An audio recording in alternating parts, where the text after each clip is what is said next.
दोस्तों आज हम मलीर रिवर के जिस हिस्से में खड़े हैं ये डब्ल्यूटी का एरिया है और आपको सामने नज़र आ रहा है डब्ल्यूटी विलेज। और यहाँ पे ये 20-20 फीट 25-25 फीट की एक्सीवेशन करके सैंड माइनिंग कर रहे हैं।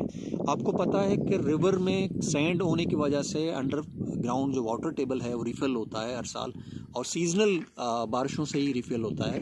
और इस तबाही के बाद जो यहाँ पे वाटर टेबल होगा वो बहुत ही नीचे चला जाएगा और उसकी क्वालिटी ख़राब हो जाएगी। अब इस एक्सीवेशन का ज़िम्मेदार कौन, किसने ऐसी सिचुएशन में उनको परमिशन दी जब 144 लगा हुआ है कि आप यहाँ से सैंड नहीं निकाल सकते, यहाँ माइनिंग नहीं कर सकते। ये रिवर बेड है।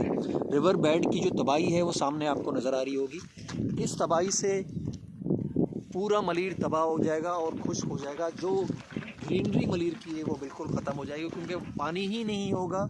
और इकोलॉजिकल जो तबाही है उसको काउंट करने के लिए बहुत ज़्यादा एक्सपर्ट्स चाहिए, रिव्यू करने चाहिए। मेरे हिसाब से पूरा ब्रीडिंग ग्राउंड तबाह हो रहा है और जो माइग्रेटरी बर्ड यहाँ आते हैं उनके लिए यहाँ कुछ नहीं बचने वाला।